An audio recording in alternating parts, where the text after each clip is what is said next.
Hello dear students, I myself Andy Joshi and I welcome you to my channel Joshi Easy English। आज मैं आपको यहाँ पर यह बताने के लिए आया हूँ कि किस प्रकार से हम बोर्ड की परीक्षा की तैयारी करें और किस प्रकार हम बोर्ड परीक्षा में अच्छे मार्क्स प्राप्त कर सकें। तो मैं आज आपको स्पेशली इंग्लिश सब्जेक्ट में किस प्रकार से आप 12th के बोर्ड के जो स्टूडेंट्स हैं वो किस प्रकार से अच्छे मार्क्स प्राप्त कर सकते हैं उस बारे में डिस्कस करूंगा और आपको बताऊंगा कि किस प्रकार से आप इस सब्जेक्ट में अच्छे मार्क्स प्राप्त कर सकते हैं। सो डियर स्टूडेंट्स, जैसा कि हम जानते हैं कि हमारा जो पेपर है वो आपके 3 पार्ट्स में डिवाइड होता है। फर्स्ट आपका ग्रामर पोर्शन होता है, सेकंड आपका लिटरेचर पोर्शन होता है और थर्ड आपका जो है वो प्रोज और सप्लीमेंट्री का पोर्शन होता है। तो सबसे पहले तो मैं आपको बताता हूं कि किस प्रकार से हमको अपनी तैयारी करनी है सब्जेक्ट वाइज। तो सबसे पहले हमको इस बात पर ध्यान देना है कि हमारी जो तैयारी है वो चैप्टर वाइज अच्छी प्रकार से होना चाहिए, यानी कि जितने भी चैप्टर्स हैं, खास तौर से लिटरेचर में, सप्लीमेंट्री में जितने भी चैप्टर्स हैं उन सारे चैप्टर्स की जो समरी है वो हमको अच्छी प्रकार से आने चाहिए। यानी कि जो हर लेसन है उस लेसन के बारे में, उसके कैरेक्टर्स के बारे में, उसकी समरी के बारे में हमको जानकारी होना चाहिए। यानी कि हमारे माइंड में एक सेटअप होना चाहिए कि जो पर्टिकुलर लेसन है इस पर्टिकुलर लेसन में किस बारे में बात की गई है और इसका जो मेन टॉपिक है वो क्या है। इसी प्रकार से जितने भी चैप्टर्स हैं सभी चैप्टर्स की समरी को हमको अपने माइंड में सेट रखना है। उसके बाद जो सेकंड है वो आपका सप्लीमेंट्री का टॉपिक है। तो सप्लीमेंट्री में भी आपको ध्यान रखना है कि सप्लीमेंट्री में आपको सभी जितने भी लेसन्स हैं सभी लेसन्स की जो समरी है, जो उसके मेन पॉइंट्स हैं, जो उसकी थीम है उसको अपने माइंड में सेट रखना है और जो उसके लेसन्स में जो कैरेक्टर्स हैं उन कैरेक्टर्स को भी आपको तैयार अच्छी प्रकार से रखना है। फिर आता है आपका पोइट्री सेक्शन।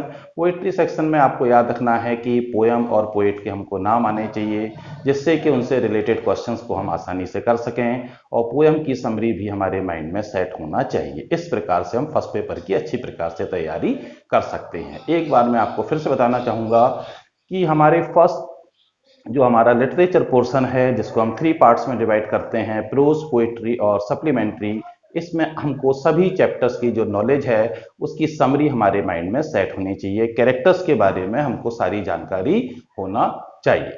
अब मैं आपको बताता हूं कि हमको एग्जाम में किस प्रकार से क्वेश्चंस को सॉल्व करना है। तो मैं सबसे पहले आपको बताऊंगा कि जब भी आपके सामने क्वेश्चन पेपर आता है आपको बिल्कुल भी डरने की आवश्यकता नहीं है, बिल्कुल भी फियर होने की आवश्यकता नहीं है। सबसे पहले आपको पूरे पेपर को थॉरोली रीड करना है, अच्छी प्रकार से पढ़ना है, जिसके लिए आपको 15 मिनट्स का टाइम मिलता है।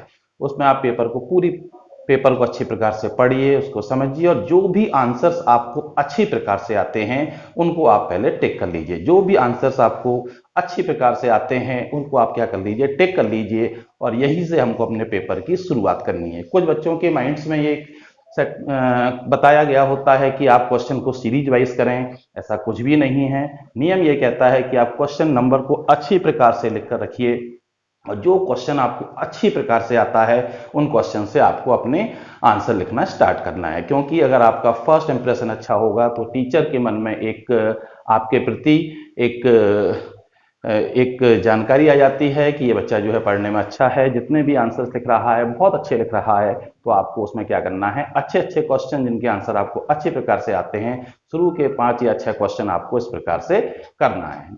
उसके बाद आप जब क्वेश्चन को करते हैं तो आपको क्वेश्चन नंबर बहुत ही क्लियरली लिखना है, इसका ध्यान रखना है। तो फिर कोई फर्क नहीं पड़ता है कि आप किस क्वेश्चन को कहां पर करते हैं। फिर मैं आपको बता दूं, अपने माइंड में इस बात को अच्छी प्रकार से सेट कर लीजिए कि आप क्वेश्चन को सीरीज से करें या क्वेश्चन को सीरीज से ना करें, इससे कोई फर्क नहीं पड़ता है। फर्क पड़ता है सिर्फ इस बात से कि आपका क्वेश्चन नंबर बिल्कुल सही लिखा होना चाहिए। दूसरी चीज मैं यहां पर आपको बताना चाहूंगा कि क्वेश्चन जब आप लिखते हैं, क्वेश्चन नंबर जब आप डालते हैं तो वहां पर आपको क्या करना चाहिए, क्वेश्चन पेपर को डालते समय आपको हेडिंग पेन का यूज करना चाहिए। जब आप हेडिंग पेन का यूज करते हैं तो टीचर को क्वेश्चन पेपर में वो कौन सा क्वेश्चन है उसको समझने में किसी प्रकार की कोई प्रॉब्लम नहीं आती है। दूसरी चीज मैं आपको बताना चाहूंगा कि जब आप पेपर सॉल्व करने के लिए कॉपी में स्टार्ट करते हैं तो आप किसी भी क्वेश्चन को मत लिखिए। जैसे कि शॉर्ट क्वेश्चंस होते हैं, लॉन्ग आंसर टाइप क्वेश्चंस होते हैं, अनसीन पैसेज के क्वेश्चन होते हैं, स्टेंजास के क्वेश्चंस होते हैं, तो आपको किसी भी क्वेश्चन को लिखकर अपना टाइम वेस्ट नहीं करना है, सिंपली आपको आंसर लिखना है। जैसे आंसर फर्स्ट का ए, आंसर फर्स्ट का बी, आंसर फर्स्ट का सी, आंसर फर्स्ट का डी, आंसर फर्स्ट का ई। इस प्रकार से आपका जो टाइम होता है वो बच जाता है। इस बात का हमको ध्यान रखना है। जब भी हमारा एक क्वेश्चन कंप्लीट होता है तो हमको वहां पर क्या करना चाहिए, एक क्वेश्चन कंप्लीट करने के बाद हमको हेडिंग पेन से उसको एक लाइन नीचे खींच देना चाहिए और उसके बाद ही हमको सेकंड क्वेश्चन को स्टार्ट करना चाहिए। नेक्स्ट जो बात याद रखने लायक बात ये होती है कि जब भी हम एक क्वेश्चन के बहुत सारे पार्ट सॉल्व करते हैं तो हर क्वेश्चन के पार्ट को सॉल्व करने के बाद फर्स्ट का ए 2 लाइन छोड़िए, फिर बी, फर्स्ट का बी, फिर 2 लाइन छोड़िए, फर्स्ट का सी, फिर 2 लाइन छोड़िए, फर्स्ट का डी, फिर 2 लाइन छोड़िए, फर्स्ट का ई। इस बात का आपको ध्यान रखना है। इससे आपकी कॉपी नीट एंड क्लीन होती है, टीचर्स को पढ़ने में सुविधा होती है, टीचर को मार्क्स देने में क्या होती है, सुविधा होती है। इस बात को हमको ध्यान रखना है। देखिए यह आपका थ्योरेटिकल पेपर है, यहाँ पर आप क्या लिखते हैं, इसके मार्क्स तो मिलते ही मिलते हैं, लेकिन आप किस प्रकार से लिखते हैं इसका भी बहुत अच्छा इंप्रेशन पड़ता है। तो आपको प्रत्येक क्वेश्चन को अच्छी प्रकार से लिखना है, हर क्वेश्चन के सामने उसका क्वेश्चन नंबर क्लियर करना है, क्वेश्चन को नहीं लिखना है, ओनली आपको आंसर लिखना है और हर क्वेश्चन के बाद आपको 2 लाइंस छोड़कर ही अगले उसके पार्ट को सॉल्व करना है। और जब आपका एक क्वेश्चन पूरी तरह से सॉल्व हो जाता है कि सारे पार्ट सॉल्व हो जाते हैं, फिर आप रूलर की मदद से एक लाइन खींचिए और फिर अपने नेक्स्ट क्वेश्चन की ओर आइए। इस प्रकार आपको पूरे क्वेश्चन पेपर को क्या करना होता है, सॉल्व करना होता है। इसका आप ध्यान रखिए। Writing makes a very important factor. Writing जो है वो बहुत ही महत्वपूर्ण भूमिका अदा करती है, इसलिए जब भी आप लिखें तो आप राइटिंग जितना अच्छी हो सकती है, जितना नीट एंड क्लीन हो सकती है, उसको लिखने की कोशिश करिए। राइटिंग का बहुत ही अच्छा इंप्रेशन पड़ता है, खास तौर से थ्योरेटिकल पेपर में। और जैसा कि आप जानते हैं इंग्लिश आपका एक पूरी तरह से थ्योरेटिकल पेपर है। अब हम बात करते हैं कि हमको जो हमारे एग्जाम में जो क्वेश्चंस आते हैं उनको हमको किस प्रकार से सॉल्व करना है। तो देखिए मैंने 1 बाय 1 यहाँ पर आपके सारे क्वेश्चंस लिखे हुए हैं। इस सीरीज में ही आपके क्वेश्चंस आने हैं। आपको किस प्रकार इन क्वेश्चंस को सॉल्व करना है मैं आपको एक रास्ता बताता हूँ। देखिए फर्स्ट है अनसीन पैसेज। ये एक 15 मार्क्स का एक पैसेज आएगा जिसमें आपके 15 मार्क्स के लिए यहाँ पर 5 क्वेश्चन पूछे जाएंगे। तो इसको किस प्रकार से करना है मैं समझाता हूं। सबसे पहले आप उस पैसेज को 2 और 3 टाइम्स रीड करिए। 2 या 3 बार पढ़ने के बाद उस पैसेज की एक समरी आपके माइंड में सेट हो जाती है। फिर आपको क्या करना है, specially question number first, second and third जो होते हैं इनके आंसर पैराग्राफ के अंदर होते हैं, आसानी से मिल जाते हैं। लेकिन अगर आपको थोड़ा सा डाउट होता है कि ये मेरा आंसर पूरा हुआ है या नहीं हुआ है, तो यहाँ मैं आपको एडवाइस देना चाहूंगा, यहाँ पर आप कंजूसी ना करें और यहाँ पर आप जब भी क्वेश्चन को लिखें तो आप ज्यादा बड़ा करके लिखिए, जिससे कि हर हाल में उससे पूछा हुआ क्वेश्चन उसके अंदर आंसर जो है वो उसके अंदर आ जाए। तो यहाँ पर लिखने में कंजूसी ना करें, बड़े बड़े आंसर्स लिखिए पैसेज के अंदर से, निश्चित रूप से आपका आंसर उसके अंदर आ जाएगा और आपको आसानी से मार्क्स मिल जाएंगे। नेक्स्ट क्वेश्चन है आर्टिकल राइटिंग। तो देखिए आर्टिकल राइटिंग का मतलब होता है कि समाज में जो भी महत्वपूर्ण घटनाएं चल रही हैं उनसे रिलेटेड एक क्वेश्चन आएगा। तो आपको क्या करना है, आपको उसको समझना है, उस टाइटल को समझना है, आर्टिकल को समझना है, किस विषय पर लिखना है, अपने मन में उससे रिलेटेड इस कहानी को तैयार करिए। जैसे आतंकवाद है, टेररिज्म है, टेररिज्म क्या है, कब शुरू हुआ, कैसे शुरू हुआ, क्या रीजंस थे, अपने मन में सेट करिए और उसके आधार पर अपनी कहानी को आप लिख दीजिए। फर्स्ट पैसेज बहुत ही अच्छा लिखिए जिससे कि टीचर पर एक अच्छा इंप्रेशन पड़े और वो आपको अच्छे मार्क्स दे सके। तो कोई भी आर्टिकल का मतलब होता है कोई टॉपिक, कोई घटना, उस पर आपको अपने विचार व्यक्त करने होते हैं। इसमें लर्निंग की बिल्कुल भी जरूरत नहीं होती है। जो भी थॉट्स आपके मन में आते हैं उस आर्टिकल से रिलेटेड उसको आपको लिख देना है। नेक्स्ट क्वेश्चन है लेटर राइटिंग। देखिए लेटर राइटिंग में आपको मैं बताना चाहूंगा कि लेटर राइटिंग हमें एक बहुत ही इंपॉर्टेंट और बहुत ही ईजी क्वेश्चन है जिसको बिना लर्न किए आप आसानी से इसमें मार्क्स प्राप्त कर सकते हैं। लेट मी टेल यू, मैं आपको बताता हूं किस प्रकार से हमको इसको सॉल्व करना है। सबसे पहले आपको बता दूं कि जो लेटर्स होते हैं they are of 3 kinds. Letter जो हैं वो 3 प्रकार के होते हैं, personal letters, official letters and business letter. और सबसे ज्यादा पॉसिबिलिटी जिसकी होती है वो होती है पर्सनल लेटर की या ऑफिशियल लेटर की, बिजनेस लेटर कम आता है। तो मैं आपको बताना चाहूंगा पर्सनल लेटर का परफॉर्म अपने माइंड में सेट करिए। जैसे कि लेटर किसको, सबसे पहले अपना एड्रेस डालते हैं, उसके बाद किसको लेटर लिखना है उसको लिखते हैं, उसका नाम लिखते हैं, बीच में मेन बॉडी आती है, लास्ट में आपके पार्टिंग वर्ड्स आते हैं। यहां पर याद रखना है कि हम लेटर तीन प्रकार से लिखते हैं, या तो हम अपने से बड़े को लेटर लिखते हैं, या हम अपने से छोटे को लेटर लिखते हैं, और या फिर अपने बराबरी वाले को लेटर लिखते हैं। तो याद रखिए, ऐसे में जब हम अपने से बड़ों को लेटर लिखते हैं तो आपका नीचे आना चाहिए yours loving son, yours loving daughter, yours loving nephew, etcetera etcetera etcetera. और यदि हम लेटर लिख रहे हैं अपने से छोटों को तो वहां पर लिखते हैं योर्स अफेक्शियोनेटली, इस बात का हमको ध्यान रखना है। और यदि लेटर लिखा जाता है फ्रेंड्स को, बराबर वालों को लिखा जाता है, तो वहां पर लिखा जाता है योर्स सिंसियरली। अगर आपको याद रखेंगे, पर्सनल लेटर में सबसे पहले राइट हैंड टॉप पर आपको अपना एड्रेस लिखना है। उसके बाद आप जिसको लेटर लिख रहे हैं उसको आप क्या करते हैं, उसको इंट्रोड्यूस करते हैं, dear Ravi, dear Mohan, etcetera etcetera जो भी होता है।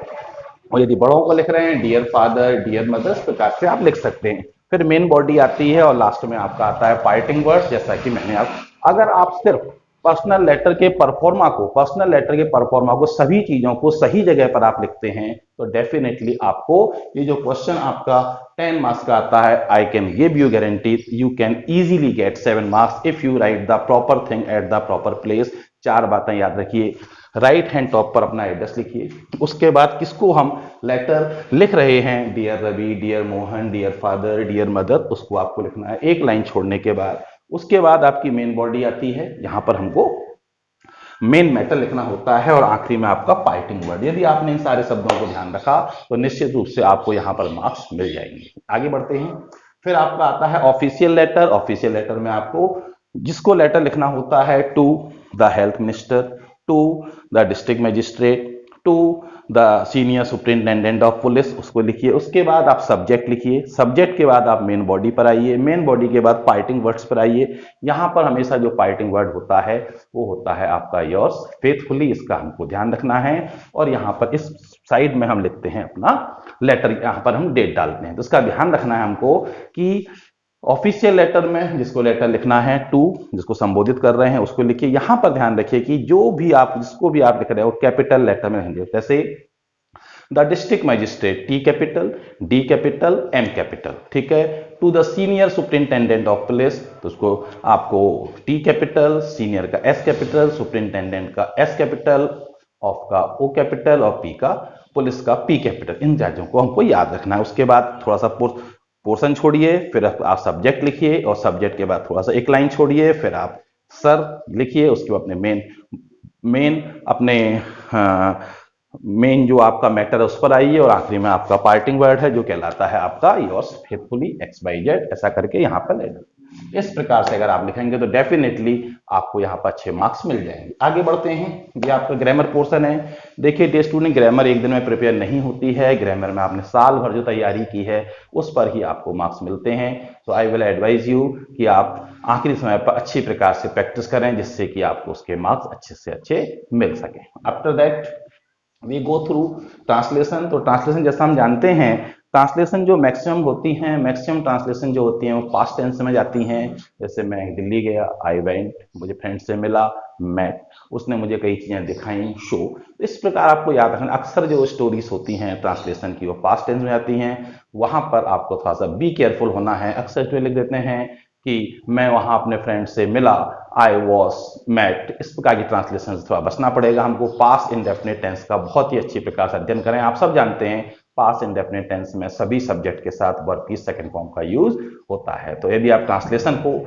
समझकर करते हैं तो आपको यहाँ पर 5 में से 3 to 4 मार्क्स मिल जाते हैं। अगर आपको किसी हार्ड वर्ड की इंग्लिश नहीं आ रही है उसको आप कैपिटल लेटर में लिख सकते हैं। जैसे परिपक्व एक वर्ड है जिसका मैच्योर होता है इंग्लिश, लेकिन आपको नहीं आ रही उसकी इंग्लिश, तो आप PARIPAKV इस प्रकार से आप उसको कैपिटल लिखेंगे, वो भी अंडरस्टूड माना जाता है। आगे बढ़ते हैं हम लिटरेचर पोर्शन की ओर। तो डियर स्टूडेंट, यहां मैं आपको यही बताना चाहूंगा, यदि आपको यहाँ पर 2 शॉर्ट आंसर टाइप क्वेश्चंस आएंगे 4 मार्क्स के, तो याद रखना है अगर आपको सभी चैप्टर्स की अच्छी प्रकार से नॉलेज है, सभी चैप्टर्स की अच्छी प्रकार से आपके पास जानकारी है, तो निश्चित रूप से आप 4 मार्क्स ले सकते हैं। उस चैप्टर से रिलेटेड कोई भी क्वेश्चन आता है, अगर चैप्टर की समरी आपके माइंड में है तो आप आसानी से मार्क्स ले सकते हैं।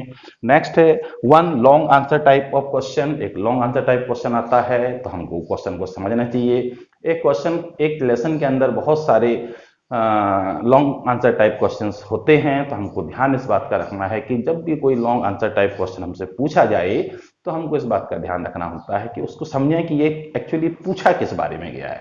तो उसके बारे में समझकर हम आसानी से क्या कर सकते हैं, उसका आंसर लिख सकते हैं। सपोज के दो कैरेक्टर हैं, किसी एक कैरेक्टर के बारे में पूछा गया, डेफिनेटली हमें उसके बारे में लिखना है। दूसरे कैरेक्टर के बारे में पूछा गया है, डेफिनेटली हमको दूसरे कैरेक्टर के बारे में लिखना गया। थीम पूछी गई है, समरी पूछी गई है, तो हमको क्या करना है, उस लेसन की पूरी समरी को लिख देना है। यहां मैं आपको एडवाइस करूंगा कि आप जब भी इस प्रकार के लॉन्ग आंसर टाइप क्वेश्चन करते हैं तो आपको निश्चित रूप से राइटर का नेम, लेसन का नेम, मेन कैरेक्टर का नेम जो है, यदि आप उसके लिए हेडिंग पेन का यूज करेंगे तो आप एक अच्छा इंप्रेशन टीचर के ऊपर डाल पाएंगे। जब भी आप लॉन्ग आंसर टाइप क्वेश्चन कर रहे हैं तो फर्स्ट पैराग्राफ में निश्चित रूप से आपको लेसन के बारे में बताना चाहिए। ओके, इसी प्रकार हमारा पोएट्री सेक्शन है। जैसा कि आप जानते हैं कि पोएट्री में पहला क्वेश्चन जो है वो स्टेंजा वाइज आएगा। एक स्टेंजा होगा आपकी प्रिस्क्राइब्ड बुक में से और उसके नीचे कुछ क्वेश्चंस होंगे, उनके आंसर आपको लिखने हैं। ये क्वेश्चन जनरली जो हैं वो पोएम और पोएट पर बेस्ड होते हैं, तो हमको यदि पोएम्स की समरी अच्छी प्रकार से आती हैं, इनके आंसर हम आसानी से लिख सकते हैं। लास्ट क्वेश्चन जो आता है, नेक्स्ट क्वेश्चन है सेंट्रल आइडिया। तो जैसा आप जानते ही हैं कि जब मैंने आपसे कहा कि सभी चैप्टर्स के लेसन्स के आपको समरी याद करनी है, तो डेफिनेटली समरी का जो क्वेश्चन है, सेंट्रल आइडिया का जो क्वेश्चन है, उसके लिए आपको जितनी भी आपकी पोएम्स हैं, अगर आपके कोर्स में 5 पोएम्स हैं तो आप 3 पोएम्स की समरी को आप याद करके जाइए। डेफिनेटली आपका क्वेश्चन वहां पर फंस जाएगा। सभी पोएम्स की समरी याद करने की आपको आवश्यकता नहीं है। और लास्ट में आपका जो पोर्शन है वो सप्लीमेंट्री क्वेश्चन का है। सप्लीमेंट्री में 2 शॉर्ट क्वेश्चन आएंगे, 4 मार्क्स ईच का। तो यहाँ भी आप लेसन को अच्छी प्रकार से पढ़कर जाइए, समझ कर जाइए, क्वेश्चन क्या पूछा गया है उससे रिलेटेड आप आंसर लिखने की कोशिश करेंगे तो डेफिनेटली आपको अच्छे मार्क्स मिलेंगे। और लास्ट आपका लॉन्ग आंसर टाइप क्वेश्चन है, तो जैसा मैंने आपको बताया, लेसन के बारे में लिखिए, लेसन के मेन थीम के बारे में लिखिए, जिसके बारे में क्वेश्चन पूछा गया उस पर फोकस करिए, तो निश्चित रूप से आपको अच्छे मार्क्स मिलेंगे। तो डियर स्टूडेंट्स, मैं आपको बताना चाहता हूं कि आप यदि पेपर को जिस प्रकार से मैंने आपको बताया है उस प्रकार से आप पेपर को सॉल्व करते हैं, तो मैं आपको गारंटी दे सकता हूं कि आप बहुत अच्छे मार्क्स इंग्लिश सब्जेक्ट में आसानी से गेन कर सकते हैं। और राइटिंग का ध्यान रखिए, क्वेश्चन के बीच में गैप होना चाहिए। जो क्वेश्चन हमको सबसे अच्छे आते हैं उन क्वेश्चंस को हमको पहले लिखना है, और फर्स्ट पेपर में स्पेशली हमको अपने माइंड में सभी लेसन्स की समरी हमारे माइंड में सेट होगी, तो हम पेपर देने के लिए जब जाएंगे, बिना किसी फियर के, बिना किसी भय के हम अच्छी प्रकार से अपने पेपर को दे पाएंगे। दूसरी चीज़ मैं आपको बताना चाहूँगा, सबसे इम्पोर्टेंट चीज़ मैं बताना चाहूँगा, जो मेरा एक्सपीरियंस है, जो मैंने देखा है बच्चों के साथ, स्टूडेंट के साथ देखा है पिछले कई वर्षों में, कि जो फर्स्ट आवर होता है यहाँ पर बच्चे, बहुत सारे बच्चे अपना टाइम किल कर देते हैं पूछने में, ये नहीं आ रहा, वो नहीं आ रहा, तो एक नहीं आ रहा, इसमें टाइम किल कर देते हैं। यहाँ पर मैं आपको एडवाइस देना चाहूँगा कि जब सारे स्टूडेंट इस प्रकार की एक्टिविटीज़ पर अपना टाइम किल कर रहे हों, मैंने आपको बताया, आप अपने पूरे क्वेश्चन पेपर को पढ़िए, उसमें जितने भी आपको क्वेश्चन अच्छी प्रकार से आते हैं उन सारे क्वेश्चंस को आप क्या कर लीजिए, पहले घंटे में कर कर लिख लीजिए, जिससे कि आपका टाइम भी बचेगा, आपको अच्छे मार्क्स भी मिलेंगे और टीचर पे आपका इंप्रेशन भी बहुत अच्छा जाएगा। तो मैंने अक्सर इस चीज़ को नोट किया है। मेरी आपसे पर्सनली एक रिक्वेस्ट है कि आप किसी भी रूप में अपना फर्स्ट आवर जो है उसको वेस्ट नहीं करें, क्योंकि लास्ट में जब टाइम कम होता है और हमारे जो क्वेश्चन हम अच्छी प्रकार से आते हैं उनके आंसर हम नहीं लिख पाते हैं, तो आप बिल्कुल भी टाइम को किल मत करें। डेफिनेटली बिफोर टाइम आपका एग्जाम होगा, बशर्ते जो मैंने कुछ बातें बताई हैं उनको ध्यान रखिएगा। फर्स्ट आवर को यूटिलाइज करिए, जब सारे बच्चे अपना टाइम किसी रूप में किल कर रहे हों, आप उन क्वेश्चनों को करिए जो आपको अच्छी प्रकार से आते हैं। डेफिनेटली आपका टाइम भी बचेगा और आपका पेपर भी समय से पहले होगा, और जो आंसर आपको नहीं भी आ पा रहे हैं उनको अपने मन से लिखने के लिए आपको इनफ टाइम मिल जाएगा। So dear students, I wish you all the very best for your next board examinations.